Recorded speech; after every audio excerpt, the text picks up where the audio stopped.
A lot of high-end laptops have come out in the market in 2024 till now, and I get it. We need a budget segment laptop that provides good performance and good features with killer looks. So here is the all-new Lenovo LOQ with i5-12450HX and RTX 3050 with 6GB of VRAM with 16GB DDR5 RAM and 512GB storage. And yes, this is the redesigned version of this laptop here, which came in last year, which had similar specs with the difference that this year's model has HX processor and has more wattage than the regular i5-12450H and has a better GPU clock speed. In this year, they have made some radical changes in the design of LOQ series, giving it a more rounded and tactical design than last year's, and they ditched the side vents, giving it a cleaner look to it. It has a newer back grille design which also looks pretty cool, giving it a more Legion style. And it does have a big vent design on the bottom, but actual vent is only a little part of the whole thing. I wonder if it affects the temperature management of this unit. Hang around to find out. It has a newer power button which usually come in high segment Legion Slim and Legion 9 series, but the lights on the button feel very cheaply made, like the ones you find on cheap knockoffs. And although it looks like it might be a fingerprint scanner like high-end laptops, it is not.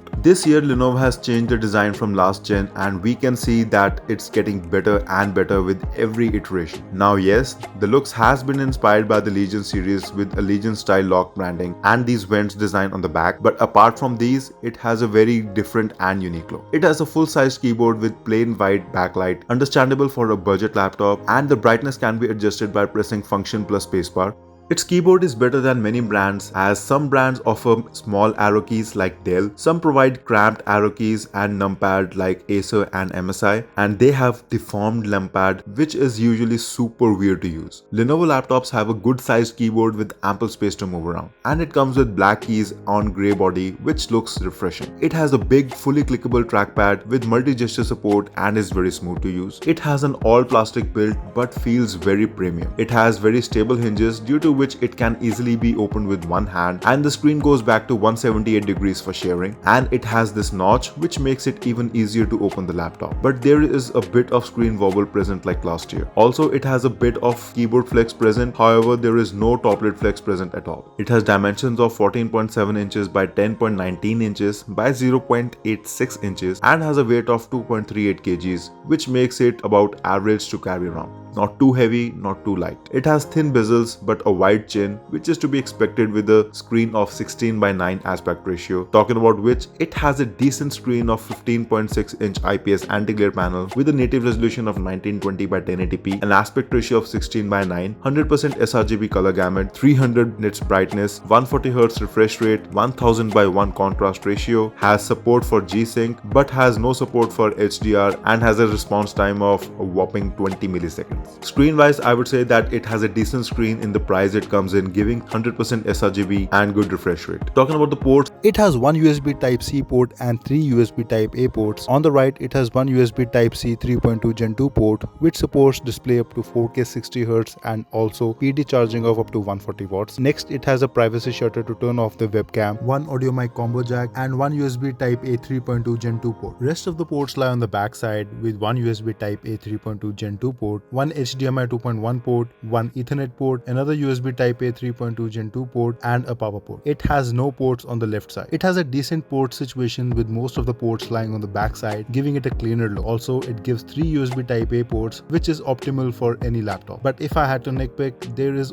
only one USB Type-C port, which although is enough, but hey, 2 USB Type-C ports would be better since everyone else is giving 2 USB Type-C ports. Talking about what's inside, this laptop comes packed with Intel i5-12450HX processor with 8 cores and 12 threads, out of which 4 are P cores and 4 are E cores, RTX 3050 with 6GB of VRAM, 16GB DDR5 RAM clocked at 4800 MHz, which comes in dual channel, and 512GB Gen 4 NVMe, which is a QLC NAND type, meaning it will reach its end of life sooner than expected. Talking about some other features, it has a mux switch, it has 720p webcam with a privacy shutter, it has an average battery of 60 Wh, which lasted for about 4 hours of regular usage and less than 1 1 hour of gaming. And it comes with a charger of 135 watts. It has two speakers of 2 watt each, which sound about average and are not too loud. Although it has dynamic audio support, I was still not satisfied with the sound quality. It comes with MS Office 2021 activated. It has Wi-Fi 6 and Bluetooth 5.1. One great thing about this laptop is that, like in Legion series, it has LA1 AI chip integrated, which is basically a super convenient processor manager and director, which understands the workload of the user and automatically switches between different modes. It comes with its own performance customization software known as the Lenovo Vantage software, of which I have made a full video explaining every feature of it and how to use it to increase performance or battery life. It does have some unique features like crosshair display,